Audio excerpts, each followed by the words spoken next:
¿Qué tal, señores? Bienvenidos. Hoy en Espacio Abierto queremos tomar el pulso al gran capital patrimonial que atesora Castilla y León y, por supuesto, el conjunto de España. La conservación y puesta en valor de este gran legado se ha convertido en la preocupación de las administraciones, que se ven desbordadas ante tanto patrimonio en situación comprometida. De ello se ha hablado en el primer Encuentro Nacional de Conjuntos Históricos que se ha celebrado aquí en Castilla y León. No sé si calcular una tercera parte quizás esté de esos conjuntos históricos está en Castilla y León. Vamos a ponernos en contexto, como siempre, con el informe de Leticia Sánchez. Castilla y León cuenta con 130 conjuntos históricos y 15 conjuntos etnográficos, un legado de patrimonio, seña de identidad y memoria colectiva que sus habitantes están llamados a preservar, pero que supone un reto diario. El amor a los lugares que tiene la población local, sin su modo de vida y su actuación diaria, pues los conjuntos históricos no serían lo mismo. Más del 60% están en municipios de menos de 1.000 habitantes a los que la despoblación está pasando factura. Los expertos les animan a convertirse en faros de innovación para atraer a los jóvenes. Esta semana se han reunido a iniciativa de Castilla y León en este encuentro nacional para reivindicar su valor y la necesidad de un apoyo extra para compatibilizar su desarrollo con su conservación. Que sean espacios de habitabilidad, que no solo sean parques temáticos, que están muy bien, como destino turístico, y que ese destino turístico le necesitamos. Al encuentro han asistido conjuntos históricos de toda España. Esto es importantísimo. Efectivamente, es el punto de partida de una carrera de fondo. 271.000 bienes atesora Castilla y León, 2.700 de ellos declarados bien de interés cultural. Llegar a todos es tarea imposible, reconocen las administraciones, que destacan la importancia de la colaboración privada. Hay que saber cuál es el estado de conservación de nuestro patrimonio. ¿Estamos concienciados de la importancia de su puesta en valor? ¿Existe un riesgo real de abandono?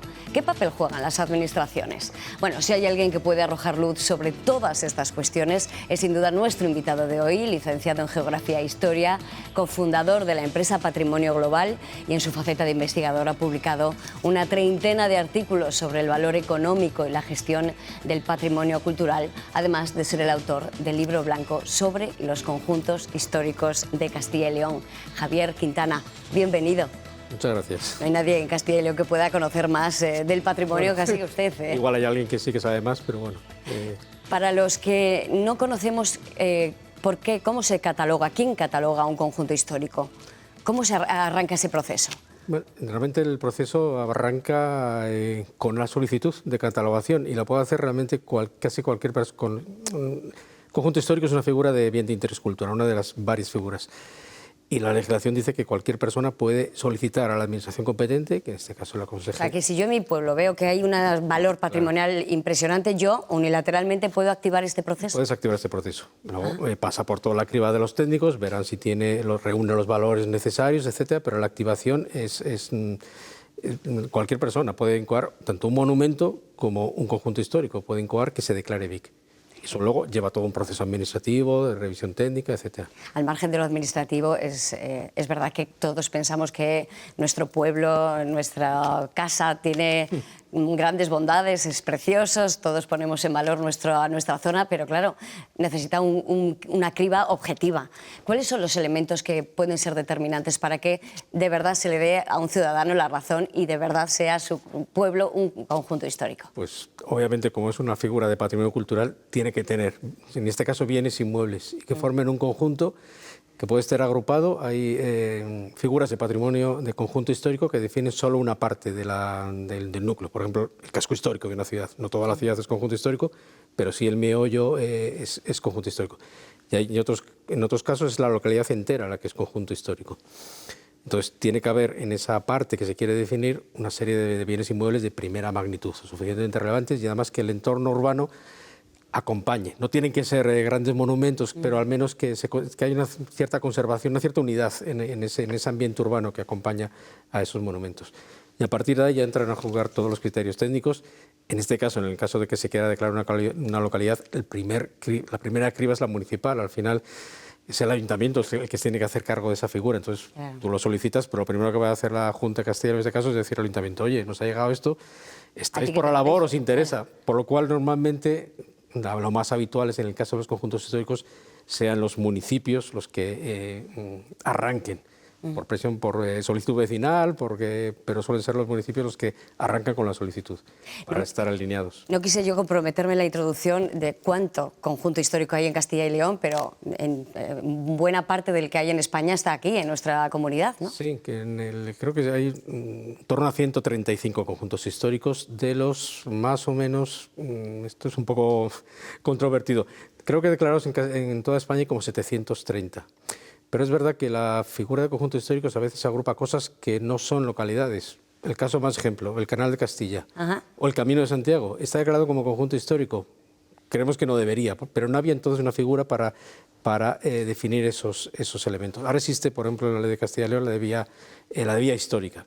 Hoy día el Camino de Santiago no se hubiera declarado como conjunto histórico, se hubiera declarado como vía histórica. Entonces, más o menos localidades en toda España, de esas 730 puede haber unas 640, de los cuales unas 140 están en Castilla y León. No está mal. No está nada mal. En todo caso, la primera declaración de conjunto histórico en Castilla y León se remonta a varias décadas atrás, ¿no? Sí, la verdad es que la evolución de la figura de protección sobre los conjuntos históricos es paralela a la propia concreción de lo que es patrimonio cultural. Y eso arranca casi con el siglo XX, con finales del XIX, principios del XX. La primera ley en España es de 1911 y la primera declaración, y aquí yo voy a hablar un poco de memoria, en Castilla y León es del Barco de Ávila, que creo que es de 1919.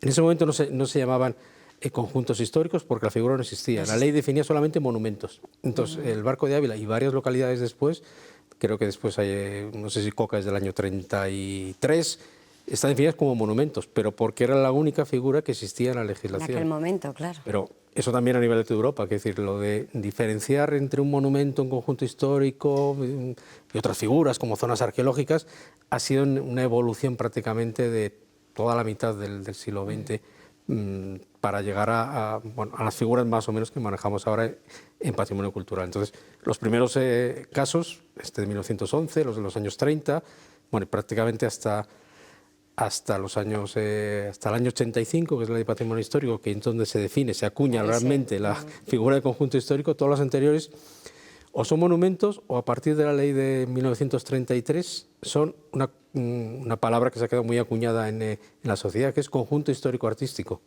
Eso a todo el mundo le suena. Es verdad que sí, sí. Bueno, esa figura no existe. Ya no existe. Desde el año 85 ya no existe. Pero es verdad que esa ley, la ley del 33, duró pues, casi 50 años. Entonces hubo muchos conjuntos que se declararon conjunto histórico-artístico de no sé dónde. Ya. Entonces, esa figura queda muy acuñada. De hecho, hoy todavía la gente lo utiliza. Mal utilizada realmente, pero... Realmente es equivalente a lo que es un conjunto histórico. Sí. Pero la evolución ha sido muy larga. Entonces, bueno, ha habido mucho problema terminológico, porque hasta que se han acuñado las figuras y exactamente qué definía un conjunto histórico, que hasta la ley de patrimonio histórico del 85 no quedó del todo clara, definida, ¿no? Exactamente qué es, pues han manejado muchas ciudades histórico-artísticas, ciudad monumental, bueno, hay un montón de declaraciones, monumentos, hay muchos monumentos que realmente son localidades enteras, que luego ya la ley asumió que todas aquellas ahora son conjuntos históricos, entonces ya se trasladó esa terminología nueva. Pero bueno, que el proceso es muy largo, pero abarca casi todo. Bueno, tendremos unos cuantos minutos por delante para abordar todas las cuestiones relacionadas con esa figura, pero bueno, seguiremos hablando de eso, de patrimonio. Antes vamos a conocer la riqueza, precisamente hablábamos de nuestros conjuntos históricos. Hemos estado en uno que está a punto de cumplir medio siglo de su declaración y les mostramos también dos de los proyectos que han merecido el premio Hispania Nostra. Es un reportaje de Natalia Fernández y Samuel Gómez.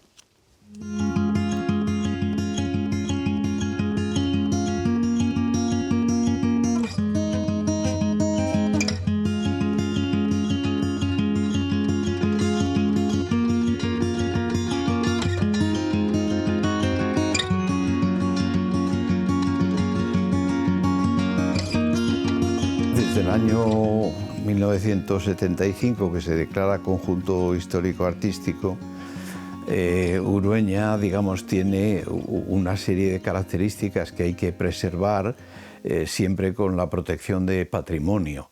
Y es el patrimonio, la Comisión de Patrimonio de la Junta de Castilla y León la que decide si se pueden o no se pueden hacer determinadas obras en la villa y en los alrededores. La posibilidad de conocer mejor cuáles son, por ejemplo, los estilos arquitectónicos que se usaban en esta zona y demás, los propios usuarios, es decir, la gente, los vecinos que viven aquí, e incluso gente que viene de fuera y quiere hacer una casa, pues es mejor que se informen y, lógicamente, con la colaboración de todos es más fácil preservar el patrimonio.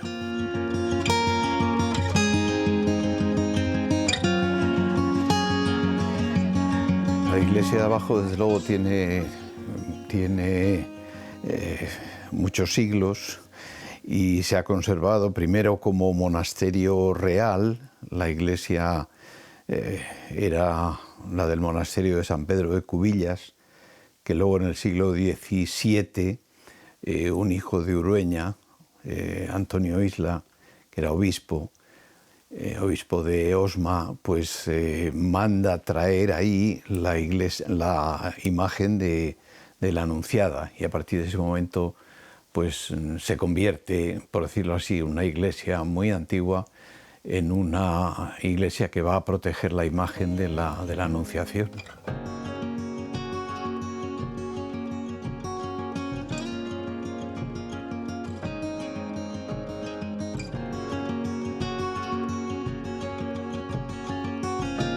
Hay unos siglos oscuros en la Edad Media y el primer personaje conocido de Urueña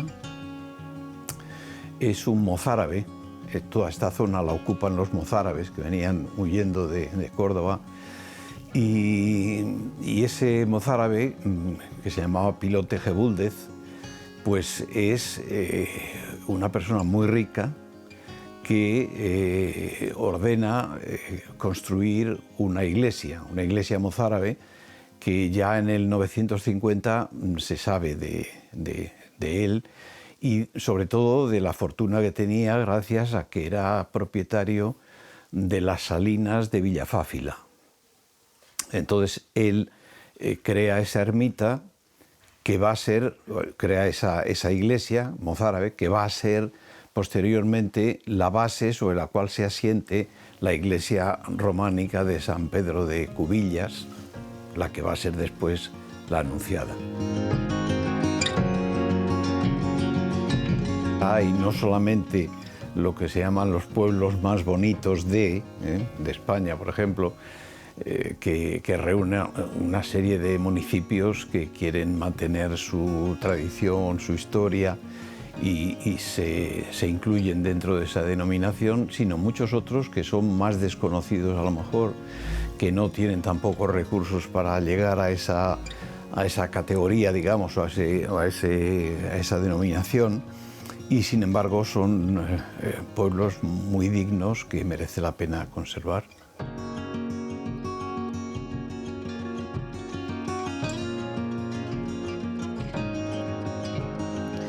En 1975 Urueña fue declarado conjunto histórico. La conocida como Villa del Libro esconde tras estas murallas siglos de historia. Por aquí han pasado, por ejemplo, romanos y también mozárabes. Es un claro ejemplo de la importancia de conservar nuestro patrimonio.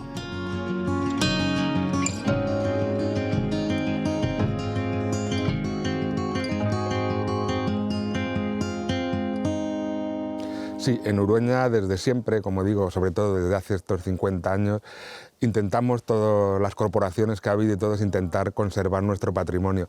Lo que hemos heredado hemos ido conservándolo lo mejor que se ha podido con ayuda de las instituciones, e intentamos dejar a nuestros herederos, a nuestra gente, que esté todo mejor cuidado e intentar que esté más conservado y mejor que antes. La muralla de Urueña, que abarca prácticamente la totalidad del perímetro del pueblo, se puede visitar a diario, de día, de noche, que también la tenemos iluminada por el adarve.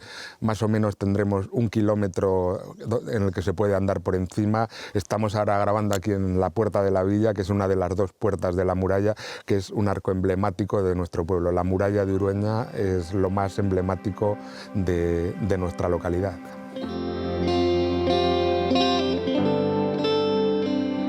que durante el año 2024 han llegado a Urueña 99.800 personas justas, casi 100.000. Viene, como os he dicho, al patrimonio, a ver nuestro patrimonio, nuestra muralla, nuestra ermita, a pasar a ver y a comprar por las librerías y también a ver el espléndido paisaje que tenemos.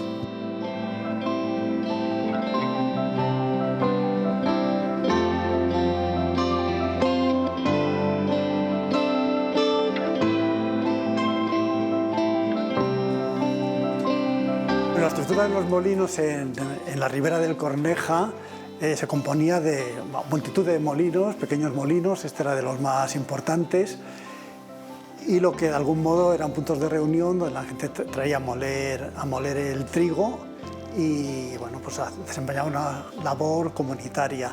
Este en concreto pertenecía a un asentamiento que se llama Lavadero, que además tenía pues otros componentes como el lavado de la lana de la mesta, etc. Con la revolución industrial se fueron mejorando.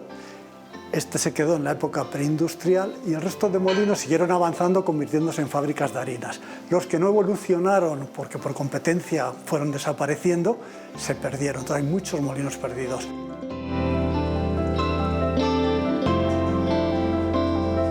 Para consumo propio, personas que cosechaban su propio trigo, en las eras pues separaban el trigo de la pagada, lo traían aquí y traían una cantidad de trigo y por cada fanega pues le daban un sexto, un doceavo al molinero como pago de la molienda, entonces se llamaba un peso de harina inferior al peso de trigo que traían. El proceso ha sido de todo tipo. Hemos consultado libros de cómo era esto en antiguas épocas. Hemos preguntado a gente de aquí que conoció el molino funcionando. Incluso ha estado aquí el hijo del último molinero que hubo, el último molinero que lo tuvo arrendado. En fin, hemos ido recabando información de todas las partes. También buscamos mucha información en redes, hemos visto cómo se recuperaron otros molinos. Es decir, que sí, hemos contado con todo tipo de información, no lo hicimos a ciegas en ningún momento. Te encuentras con esto y por lo menos dejas esto mejor de lo que lo encontraste. Eso es verdad. Y con los años, pues, la vida se acaba y es mejor dejar esto mejor de lo que lo encontraste.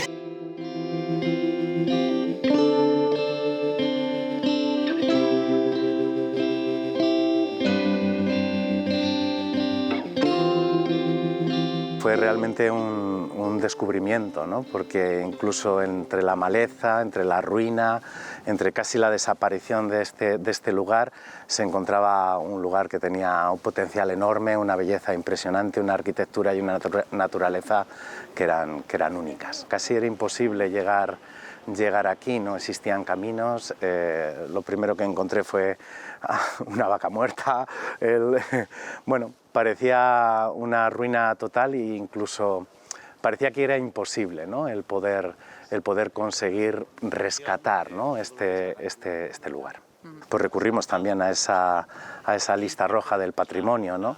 Era una forma, ¿no? de decir, oye, tenemos algo que creemos que merece la pena y que necesita una llamada de atención para toda la sociedad, ¿no? Ha sido un trabajo desde pensar bien, tener un buen equipo técnico, arquitecto, arqueóloga, doctora en Historia del Arte, gente muy profesional y muy buena que ha involucrado y ha dedicado su tiempo aquí a este lugar y unirlo al sentir de la gente, ¿no? Y al voluntariado. Yo creo que una pieza clave en la recuperación del monasterio ha sido el voluntariado.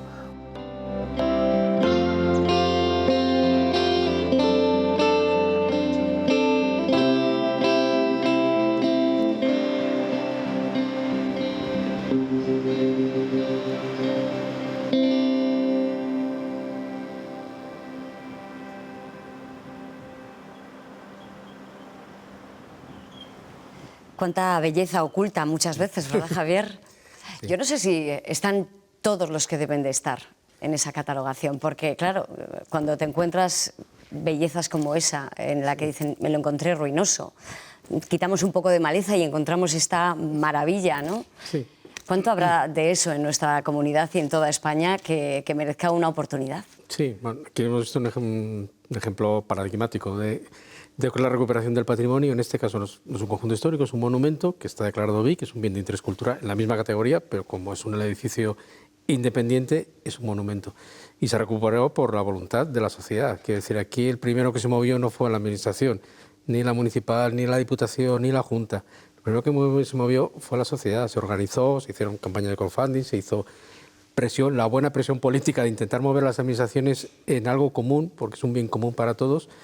Metieron mucho trabajo, mucha voluntad, mucha capacidad técnica también a los técnicos que recurrieron, y hoy día es un ejemplo que hay más, que decir, de recuperación, porque la sociedad se organiza en torno a algo que es identitario. Que es decir, una de las características del patrimonio es que forma parte de la identidad del lugar, ¿no? Uno se siente del lugar, entre otras cosas, aparte de por el paisaje, por el patrimonio construido que ha vivido siempre, y si son monumentos, aún más. Y en este caso, pues es un ejemplo, bueno, que ha merecido sobradamente el premio de Hispania Nostra, y de esos lugares, pues en Castilla y León hay muchísimos. Que es la comunidad que más patrimonio tiene de toda España, y la potencia económica que tiene esta comunidad, todos sabemos la que es y hasta dónde llega.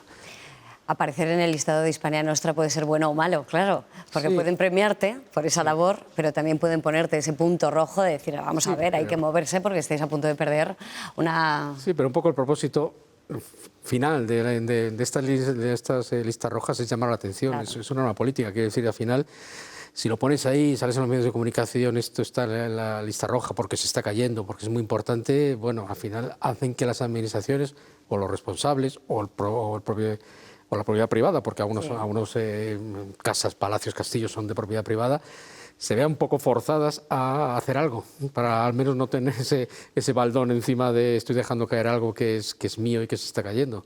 Entonces, bueno, al final puede resultar incómodo, y entiendo que es incómodo para los políticos, pero creo que la función de esa lista roja es que sea incómoda. Claro. También existe la lista verde, quiere decir que Hispania Nostra lo que hace es cuando un elemento sale de la lista roja, lo reconoce y dice, bueno, la administración tal ha colaborado y este elemento que estaba con peligro de desaparición está ahora bien, con buena conservación, bien gestionado, etcétera. Entonces, pero bueno, que al final sí que es una norma política, desde luego, es una política seguramente es necesaria y sé que es muy incómodo para muchos gestores del patrimonio, pero está bien que sea así. Quiere decir, si no existiera seguramente lo echaríamos de menos. Quiere decir que alguien pusiera estas cosas, un punto rojo en el plano, claro. Esto está muy mal. Objetivamente, dejando un poco al lado lo emocional, ¿es posible recuperar todo lo que hay? Porque, claro, hay veces que da vértigo, me imagino que las administraciones también, es decir, tendrían que tener una caja claro. Muy grande como para asumir todas esas rehabilitaciones, porque son costosas, entiendo. Sí, conservar el patrimonio es costoso. Esto es...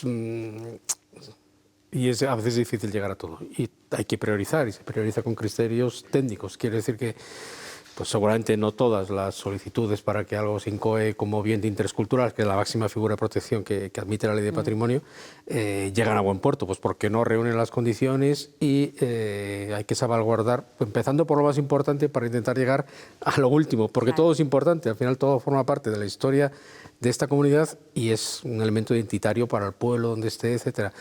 Pero es complicado y con recursos reducidos también es complicado.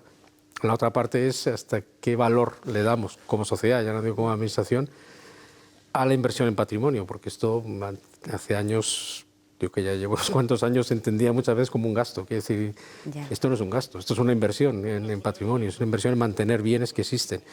En la agenda política, ¿qué peso tiene eso respecto a otras necesidades sociales, que todas son importantes, de otros sectores económicos, de otras preocupaciones? Bueno, pues esa es un poco la disyuntiva. Claro, la disyuntiva, es decir, bueno, invertimos más, invertimos menos, acá por dónde empezamos. De todas maneras, es verdad que, no sé, cuantificar en décadas la sensibilización social respecto a la preservación del patrimonio. Hace un siglo nadie cuidaba estas cosas, se demolían auténticos monumentos para construir obras de planta nueva, más modernas, y claro, muchas veces la hemeroteca te hace ver cosas que se han perdido por el camino porque no había esa sensibilización. Claro. No nos ha entrado esa sensibilización hace relativamente poco. Sí, pero bueno, que forma parte de la evolución de la sociedad. Te voy a poner el mismo caso del medio ambiente. Hace 100 años seguramente si alguien, un pastor quemaba un monte pues nadie se preocupaba ni había una protesta.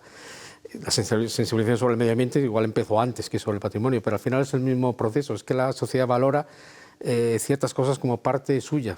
El medio ambiente es una parte, pero el patrimonio también. Y ahora cada vez es más frecuente que se hagan campañas de crowdfunding, de asociaciones que se quieran específicamente para recuperar una iglesia, un castillo, un yacimiento arqueológico, lo que sea, porque la gente que se une para eso y dedica su tiempo, incluso su dinero, considera que es importante. Y esa labor es una labor de sensibilización social. Sí, claro, lo comentaba antes, el voluntariado está haciendo un favor al patrimonio interesante por eso, por el asociacionismo. Es verdad que uno solo es muy difícil que mueva montañas, pero bueno, cuando te asocias... En Castilla y León hay muchas asociaciones que se hayan unido para este objetivo, ¿no? Sí, cada vez, y además creo que cada vez hay más. Sobre todo porque han visto casos exitosos. El de Río Seco es uno de ellos. La Armedilla, que está aquí al lado en Valladolid, es otro de ellos. Quiere decir, son proyectos, pero seguramente en todas las provincias de Castilla y León hay uno o más de uno, donde se ve que realmente sirve. O sea, que te unes para recuperar el monasterio de tu pueblo y al final, con esfuerzo, con dedicación, siendo muy pesados ante las administraciones, ante los ayuntamientos, las diputaciones, buscando recursos donde no los hay, inventándose formas imaginativas de conseguir recursos, recuperas una ruina, lo conviertes en un espacio cultural donde igual se hacen conciertos o, bueno, forma parte nuevamente de la vida del pueblo aquello que antes era un zarzal. Y eso se está haciendo. Y cada vez más, yo creo que la sensibilización, afortunadamente, cada vez es mayor sobre todas estas cosas.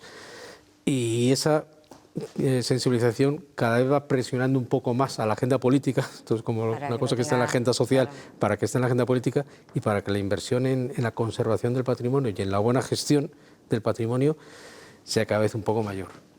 Siempre ha sido el patrimonio, siempre ha sido la hermana pobre, yo diría que paupérrima de las administraciones, que casi lo último a lo que se dedicaba, casi por una obligación legislativa, porque las leyes decían que había que conservar.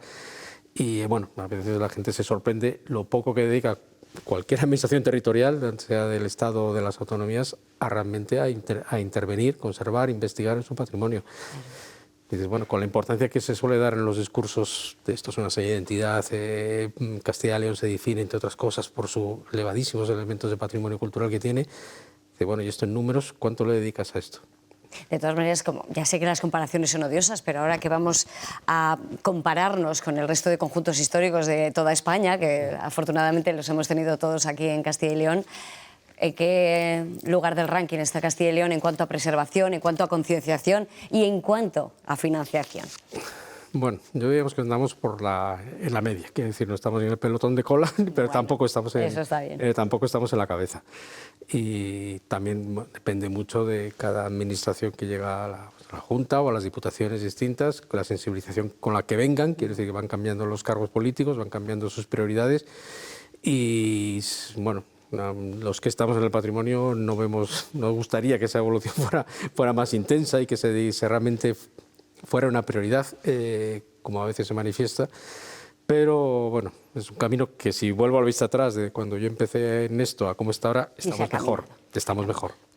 Estamos muy lejos todavía del punto de llegada, pues sí, seguramente estamos muy lejos y estamos muy lejos incluso de las inversiones que se hacen en patrimonio en otros países de nuestro entorno, como en Italia o en Francia, en donde podríamos compararnos, deberíamos compararnos. Aún España, a pesar de que uno de los elementos fundamentales para venderla como destino turístico, sobre todo en las zonas interiores, que no tenemos la playa, es el patrimonio natural y el patrimonio cultural. Si vienen turistas a Segovia, aparte de comer cochinillos, seguramente es porque es una ciudad patrimonial de primera magnitud, en este caso además patrimonio mundial. Si ese cochinillo se lo comieras igual de rico en un polígono industrial, seguramente vendría la mitad de la gente. O sea, viene, primero, porque el producto es muy bueno, pero además es que donde lo das tiene una capacidad de atracción de los visitantes impresionante. Y puesto el ejemplo de Segovia, podría poner cualquier otro de esta comunidad que es riquísima en ejemplos. Comentábamos al principio, Javier, que son muchos los municipios que tienen sus conjuntos históricos, algunos que todavía estarán en proyecto, pero casi todos están en zonas rurales. Sí. Evidentemente un pequeño municipio con muy poca población es imposible que emprenda esta batalla. Por eso es necesario que haya un asociacionismo, que es precisamente lo que se ha conseguido aquí, ¿no? Sí. Una de las cuestiones más de estos 135 conjuntos históricos que hay en Castilla y León, el 50% son municipios de menos de 500, o localidades con menos de 500 habitantes. Un 20% son localidades de menos de 100 habitantes. Hay casos como Rey o Caracena en Soria, que son municipios de 15 habitantes declarados como conjunto histórico. Y es paradójico porque la Ley de Patrimonio Histórico no hace distinción, que es decir, obliga más o menos las obligaciones que tiene Salamanca eso como no hemos conjunto hablado, histórico. Claro. Salamanca como conjunto histórico son las mismas que las que tiene Reyo, que tiene 15 habitantes. Es imposible que Reyo las cumpla. Claro. Imposible, no tiene capacidad técnica, no tiene... Imagínate el ayuntamiento de un municipio de 15 habitantes. ¿Cuántos técnicos tiene? Pues bueno, aparece por ahí el arquitecto de vez en cuando hay un tema que resolver, pero porque no hay... esa cuestión precisamente puede disuadir a cualquier municipio en dar ese paso y decir vamos a declarar nuestro pueblo conjunto histórico. Esas exigencias pueden ser disuasorias. Claro, es cierto que para varios municipios diríamos que la declaración, la protección que impone la ley cuando algo está declarado como bien de interés cultural, en este caso como conjunto histórico, puede entenderse, se ha entendido y se sigue entendiendo algunos como una traba para el desarrollo. Impide hacer bastantes cosas, por un bien común. Impide tirar una casa tradicional o cambiar las ventanas de madera por unas de aluminio rojo, porque rompería un poco la estética, imagen. Claro. Eso es un condicionante, porque no debemos olvidar que son localidades vivas, que la gente vive allí. De hecho, la propia definición de conjunto histórico implica que sean núcleos de población vivos y que haya un patrimonio inmaterial asociado al patrimonio material. Lo recoge la propia definición de la ley. Normalmente los conjuntos históricos son los escenarios para muchas tradiciones. La Semana Santa, incluso para tomar la caña, la gente va a los bares de la zona vieja del conjunto histórico y que sean un sitio vivo y que estén relacionados con la memoria de la localidad y que siga vivo es importante. Entonces, claro, todas las normativas de patrimonio imponen trabas. Se entiende o se sobreentiende en la ley que esas están compensadas por el factor de atracción vía turismo que tiene el que te declara en conjunto histórico, pero eso cierto es que no funciona en todos los casos. Ya. Hay conjuntos históricos que están muy bien posicionados en la oferta turística porque están o bien en una ruta de comunicación importante o porque se han vendido muy bien o porque están al lado de un parque natural, entonces todo el alojamiento está en el conjunto histórico, pero hay otros que no están, que están en comarcas muy deshabitadas, donde no están en los flujos turísticos, que tienen las mismas condicionantes para el desarrollo urbano y para hacer ciertas cosas en las localidades, pero no recibe ese beneficio, pues porque no está en el flujo de los turistas habitual. Y claro, eso supone una carga añadida. Porque ese podría ser un poco la salvación, es decir, utilizar ese conjunto histórico para atraer población y, claro, autofinanciarse también, ¿no? Decía cuántos visitantes ha habido en Urueña en este último año, pues casi 100.000. Claro, y para algunos son el auténtico motor de desarrollo, no solo suyo, sino de la comarca, es que hay un conjunto histórico dinámico con una oferta turística importante, de ahí irradia un poco a la comarca y sirve de vertebrador de todo ese territorio. Pero es de fuerza reconocer que no en todos los casos funciona, quiere decir que no en todos los casos el conjunto histórico, porque tiene elementos patrimoniales muy importantes, reciben ese retorno por vía turismo. Y una de las reivindicaciones que se deberían hacer es que se tenga en cuenta de que un municipio que tiene esa carga administrativa de protección debería recibir más ayuda que otro que no tiene esos condicionantes para hacer ciertas cosas. Y voy a volver un poco a lo que has comentado atrás, la gestión de los conjuntos históricos. Es muy dispar, porque es muy dispar la realidad. Quiero decir, todas las capitales de provincia de Castilla y León son conjuntos históricos. Con mayor extensión o con menos, todas tienen el núcleo menos central, es conjunto histórico. No tienen ningún problema en gestionarlo, obviamente. Que ni Valladolid, ni Salamanca, ni Segovia tienen técnicos en el ayuntamiento más que suficientes, bueno, faltarían en algunos casos, pero bueno, en teoría y capacidad económica las tienen. Vamos al otro extremo. ¿Qué pasa con estos pueblos muy pequeñitos, de menos de 100 habitantes, que no tienen esa capacidad? ¿Cómo pueden gestionar? Pues hasta ahora lo han hecho muy mal, quiero decir, pero no por no querer, sino por no poder. No poder, claro. Una de las determinaciones que pide la Ley de Patrimonio Histórico desde el año 85 es que se hagan planes especiales de conservación. Es una exigencia por ley. Bueno, el 50% de los conjuntos históricos de Castilla y León no los tienen redactados. No porque no quieran, sino porque no pueden. Quiero decir, no le puedes exigir. No tienen esa capacidad, claro. ¿Cuál es la solución o una de las soluciones? Pues la asociación. El hacer eso en red, es decir, en apoyo mutuo. Castilla y León es pionera en ese sentido, que de aquí se ha creado la única asociación que existe en toda España, que es la Red de Conjuntos Históricos de Castilla y León, que se creó, espero no equivocarme, creo que fue en el año 2017.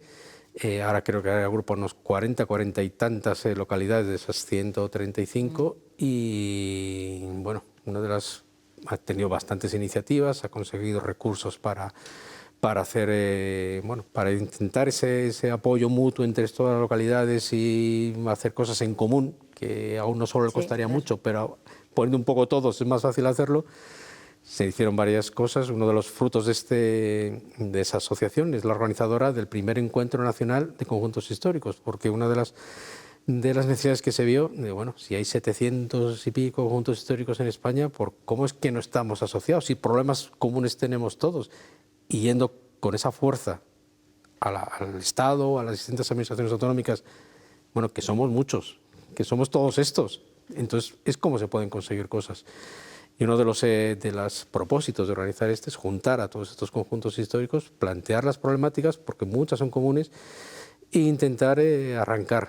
Este congreso se ha cerrado con una declaración, la declaración de Valladolid, que han firmado todos los representantes que han venido aquí a Valladolid, y que manifiesta ese propósito de trabajar en común. Porque los ejes fundamentales de esos objetivos me imagino que sean la concienciación, conservación y puesta en valor un poco en el entorno. Sí, realmente hay que pensar dos cosas. Un conjunto histórico es por una parte una localidad que tiene todos los problemas que puede tener una localidad. Si está en la España despoblada, pues todos los problemas o si está en una zona con presión turística, todos los problemas de la presión turística que puede tener cualquier otro municipio, y además todos los condicionantes derivados de que tiene que proteger el conjunto de bienes inmuebles que definen su carácter de conjunto histórico. Entonces, convergen muchísimas necesidades, quiero decir, de desarrollo. Quieren ser localidades vivas, quieren tener desarrollo económico, quieren seguir creciendo, quieren retener población o atraerla. Eso les pasa a los conjuntos históricos y a los que no lo son. Y además quieren conservar su patrimonio y mantenerlo bien y eliminar los cables que van por las fachadas y tener inversión y tener una oferta turística atractiva que las ponga en el mapa y que, bueno, pues tienen un montón de necesidades que son comunes y que, bueno, la idea de estas reuniones es decir, bueno, si es que estamos en lo mismo, ¿por qué no lo hacemos juntos? Quiero decir que es un poco la... Seguramente que, bueno, han recibido la invitación con todos los parabienes, porque es verdad que es una oportunidad para hacer algo en común. Ahí me queda Portugal. ¿Portugal por qué? ¿Porque es el país invitado? Sí, bueno, Portugal... somos por cercanía, vecinos. somos hermanos, claro. Es que aquí son el país vecino y país hermano. La propia Asociación de Castilla y León, la Red de Conjuntos Históricos de Castilla y León, hace 2 años, se juntó con una asociación semejante que existe en Portugal. En este caso sí que hay una asociación similar, pero todo el país. De todo el país, sí. La Asociación Portuguesa de Ciudades con núcleo histórico, o como conjunto, algo así parecido, ahora se llama. Y se hizo una reunión entre Ciudad Rodrigo y Almeida, que están a un lado y al otro de la frontera, en 2 días, y ahí se firmó ya un protocolo entre la Red de Castilla y León y la Asociación Portuguesa. Ese hermanamiento estaba presente en Fitur. Además fui yo testigo. Claro. Fue curioso que me contasen precisamente esta historia. Claro. Entonces ahora están aquí porque ellos ya como asociación nacional tienen una experiencia pues, de los años 90. Yo creo que existe la asociación que abarca a todo el país y bueno, aparte de que son los vecinos, son los hermanos, tenemos buena relación con ellos. Y también hay que saber lo que se está haciendo. Tienen buenas por ahí, prácticas que han hecho, que decir, desde el punto de vista de la asociación y también de la conservación, y problemas similares, porque al final también tienen los mismos problemas de cómo conservar, de cómo conseguir financiación para mantener esas localidades, que no se entienda que la declaración de conjunto histórico es una traba, sino al revés, que sea una palanca de desarrollo, que en el fondo lo es si se cauza bien, como todo. Quiero decir que... Javier, y cuando tuviste la oportunidad de elaborar ese libro blanco de conjuntos históricos, tuviste también la obligación de reunirte con todos estos municipios y ellos te trasladaban sus problemas. Lo que no sé es si ya están todos los que tienen que estar o hay alguno en tramitación. Porque claro, aquí en Castilla y León estamos interesados en saber si vamos a engrosar esa lista. Claro. Enorme lista de conjuntos históricos. Claro. Por una parte, la declaración de conjuntos históricos de Castilla y León está bastante desequilibrada por provincias. ¿Qué hay detrás de eso? Pues muchas causas, quiero decir, de cómo se entendía el patrimonio. Voy a dar un dato. El 28% de los conjuntos de Castilla y León son de la provincia de Burgos. Y en Ávila y Zamora solo es el 6%. Hay que mover esas dos provincias, claro. ¿Y eso de qué se debe? Pues por una parte, por las propias ideas sobre el patrimonio que han ido evolucionando en todo un siglo. Quiero decir, se valora mucho la arquitectura serrana con piedra de sillería de los pueblos de ciertas zonas. En cambio, la arquitectura de adobe o de ladrillo de las zonas interiores de la meseta, pues bueno, durante muchos años, durante décadas, ha parecido peor o de peor calidad histórico-artística. Realmente no es así, simplemente en cada zona se trabaja con sus materiales, pero la arquitectura de adobe puede ser tan digna y tan merecedora de conservación como esa arquitectura en piedra de sillería de la periferia de la comunidad. También hay causas políticas, que es decir, al final es muy importante la declaración de conjunto histórico que ha atravesado desde la dictadura de Primo de Rivera, la Segunda República, la dictadura franquista, la democracia. Y hay cierto peso de que, por ejemplo, si el gobernador provincial era de determinado pueblo, pues enseguida movía para que su pueblo, si tenía valores, se pusiera en la lista. Luego, también ese peso de que muchas localidades han entendido que es una traba para el desarrollo de ser declarado como conjunto histórico, también ha hecho que algunas que tienen todos los monumentos y un conjunto, una trama urbana bien conservada, pues no nos vamos a meter aquí porque nos va a poner problemas. Entonces, hubo una época al principio que muchas se declararon, luego parece que se ha bajado un poco el pistón. Porque si uno se ha declarado conjunto histórico, ¿se puede borrar? Es decir, ¿puede echarse para atrás y decir, creo que esta declaración no me interesa? Creo que en Castilla y León solo hay un caso. ¿Hay un caso? Sí. ¿Se puede saber cuál es? Creo que es Villarcayo, que se incoó y no se terminó de declarar por un proceso judicial. Hubo varios vecinos que presentaron una... Y ahora mismo se cayó. Es decir, un conjunto histórico desde que pasa por dos fases, la incoación y la declaración. Sí.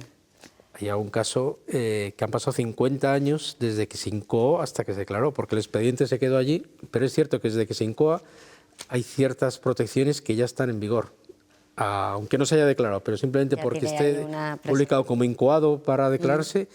Y ahí, no me acuerdo cuál es, no sé si es Madrigal de Saltas Torres, no me acuerdo, no sé, pero estuvo 50 años incoado y no declarado. No declarado. Y bueno, casos hay de todo, casuísticas hay de todas, quiero decir. Seguiremos hablando de algunos casos curiosos, será a vuelta de publicidad, nos vamos unos instantes, pero volvemos enseguida en este espacio abierto dedicado al patrimonio.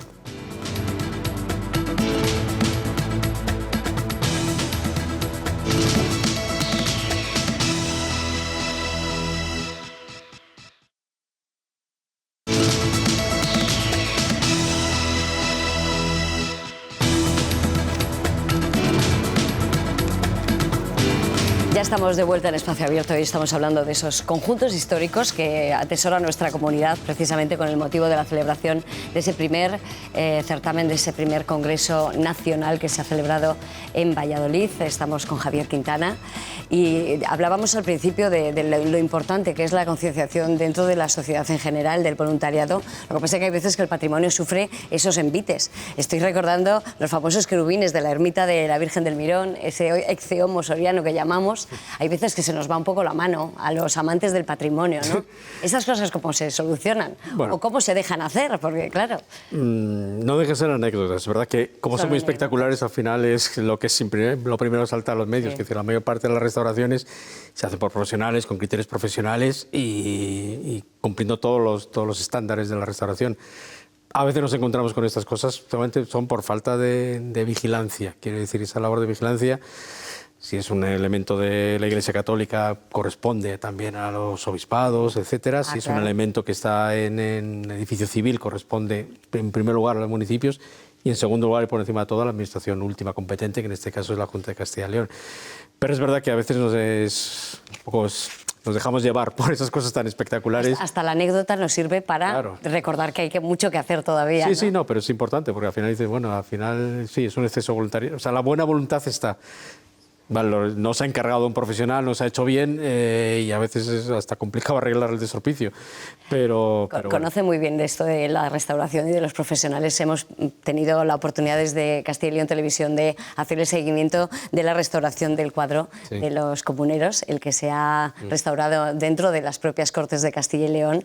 Eso ha sido un trabajo ingente y no sé si lo suficientemente agradecido, porque ha sido muy difícil. Bueno, ¿Cuánto tiempo llevó esa restauración? Llevó bastantes meses, no sé si estuvieron las compañeras del Departamento de Restauración, que en este caso la dirigió Ana González, que es mi compañera de ese departamento, no sé si estuvieron 7 o 8 meses trabajando sobre ese cuadro, que ya habéis visto que es de enormes dimensiones. También tuvisteis la oportunidad de ver todo el proceso, sí, pues, porque sí, como estáis de manera habitual en las Cortes... No sé, pero casi llegó a un año. Creo que estuvimos por etapas viendo un poco el proceso. Cómo llegó y cómo está, que cualquiera que lo ve parece mentira que sea la misma...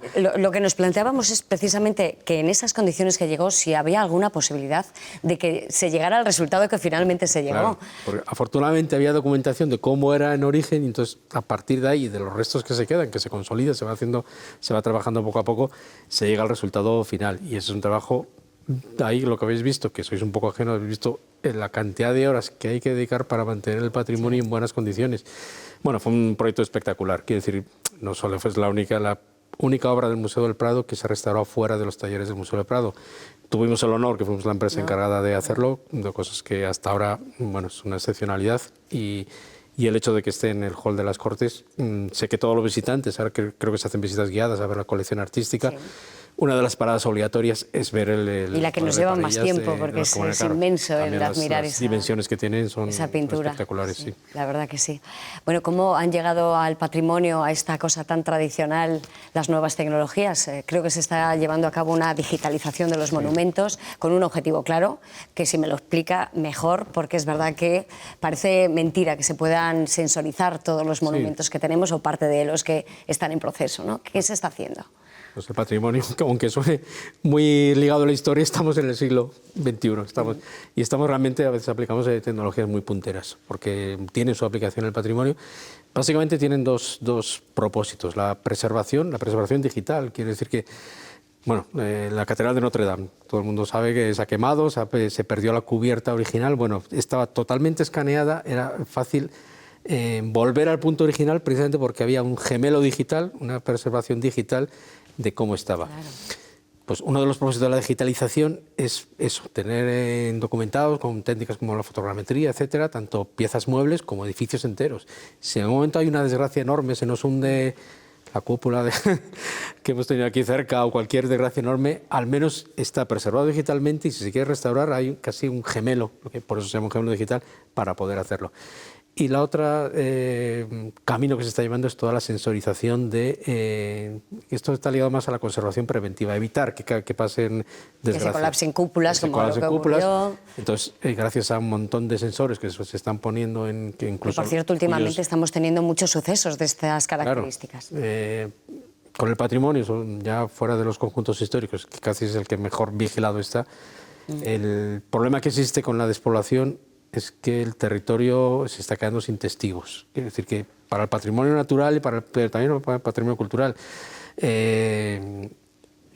cada vez es un territorio menos habitado, y eso hace que... sea mucho más preciso y urgente mucho más difícil. La digitalización y la Hay ermitas donde igual solo se va una vez al año, cuanto antes se iba muchas más veces. Entonces, si hay una gotera, si se está cayendo la cubierta, pues igual para cuando lo ves ya se está caído media cubierta. Si hay un sensor que te advierte de, oye, ha aumentado ha disminuido la temperatura interior, seguramente es porque se ha roto una ventana, porque hay un agujero en el tejado, ese dato se recoge en remoto y un técnico puede ver, oye, efectivamente se nos está abriendo el tejado, y antes de que se nos caiga le ponemos remedio, aunque sea un remedio puntual de apuntalarlo para que se caiga, ya lo restauraremos. Pero vamos a evitar que pasen desgracias. ¿Cuál es la previsión de sensorización de monumentos ahora mismo? Claro, es imposible llegar a todo, pero se está haciendo... llegar a todo. Sé que se ha hecho un proyecto bastante grande en la provincia de Soria, precisamente porque es una de las más afectadas por la despoblación. Ya hay muchas ermitas e iglesias que están donde no vive nadie alrededor, donde prácticamente todo el año, salvo en verano, que se abren las casas, hay sitios que están... Entonces, sé que está en proceso. Hace poco también la Junta ha licitado un proyecto bastante grande sobre estos temas, entonces, bueno, se va avanzando. Iremos haciendo seguimiento, porque es muy interesante el poder saber cuál es el estado real de cada monumento y sobre todo que sea preventivo, que eso es lo más importante. Javier Quintana, muchísimas gracias por compartir estos minutos con nosotros, por enseñarnos y mucho en qué estado está nuestro patrimonio y cómo se han aunado esas fuerzas en ese Congreso de Conjuntos Históricos. Y bueno, el año que viene una nueva edición, espero, aunque a lo mejor ya no es en Castilla y León.